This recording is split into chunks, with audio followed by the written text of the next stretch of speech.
Welcome to my channel. నేను మీ పావని. ఈరోజు recipe కాకరకాయ వేపుడు.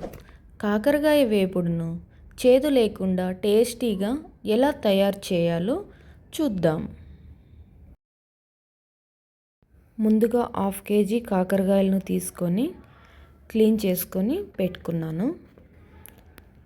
నేను తెల్ల కాకరకాయలు తీసుకున్నాను, మీరు ఏవైనా సరే తీసుకోవచ్చు. ఇలా సన్నగా పొడవుగా కట్ చేసుకోవాలి. సీడ్స్ లేవు కాబట్టి డైరెక్ట్గా కట్ చేసుకోవచ్చు. స్టవ్ ఆన్ చేసుకొని కడాయి పెట్టుకొని డీప్ ఫ్రైకి సరిపడా ఆయిల్ డీప్ ఫ్రై చేసుకోవాలి.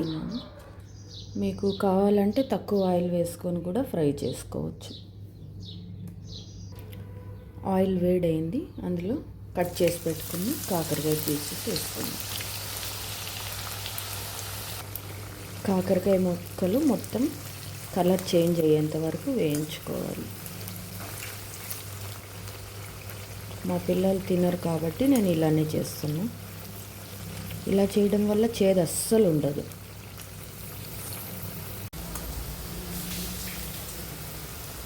ఇంకాసేపు వేయించుకుందాం, ఇంకా కొంచెం కలర్ రావాలి.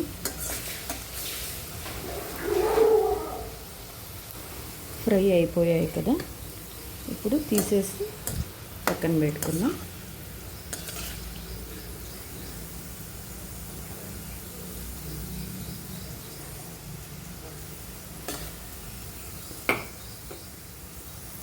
ఇలా ఒక ప్లేట్లో పెట్టేసుకుందాం. ఇప్పుడు అదే కడాయిలో కొద్దిగా ఆయిల్ ఉంచేసుకొని పోపు పెట్టేసుకుందాం. ఆవాలు, జీలకర్ర, మినప్పప్పు, శనగపప్పు ఇవి కొద్దిగా వేయించుకుందాం. ఇవి వేగాక ఇందులో దంచి పెట్టుకున్న వెల్లుల్లి, కట్ చేసుకున్న ఉల్లిపాయలు, కరివేపాకు ఇవి మొత్తం వేగేలాగా కలుపుకోవాలి. ఉల్లిపాయలు కలర్ చేంజ్ అయ్యేంత వరకు ఫ్రై చేసుకోవాలి. ఇలా ఉల్లిపాయలు వేగాయి కదా, ఇందులో ఇప్పుడు చిటికెడు ఇంగువ కలుపుకోవాలి. ఇప్పుడు ఇందులో కట్ చేసుకున్న టమాటాస్ కూడా బాగా వేయించుకోవాలి. మూత పెట్టి వేయించుకుందాం, తొందరగా టమాటాస్ మగ్గుతాయి. ఇప్పుడు మూత తీసి చూద్దాం.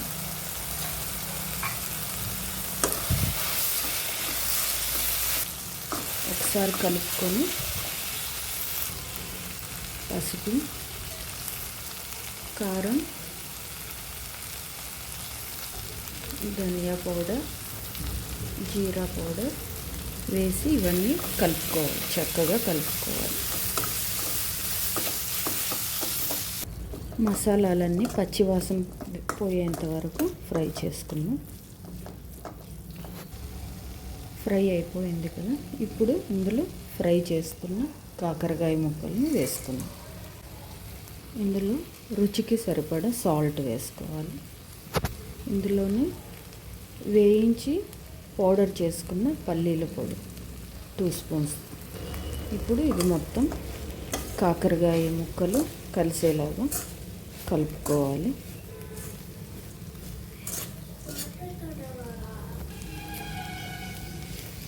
మొత్తం కలిసిపోయింది కదా. చూసారు కదండి, ఎంతో టేస్టీగా, చాలా సింపుల్గా, చేదు లేకుండా కాకరకాయ ఫ్రై చేసుకోవచ్చు. మీరు తప్పకుండా ట్రై చేయండి. కట్ చేసి పెట్టుకున్న కొత్తిమీరని వేసి ఒకసారి కలుపుకుందాం. కాకరకాయ ఇష్టం లేని వాళ్ళు కూడా చాలా ఇష్టంగా తింటారు. అలాగే నా వీడియో కనుక నచ్చినట్టయితే please like and subscribe. Thank you for watching.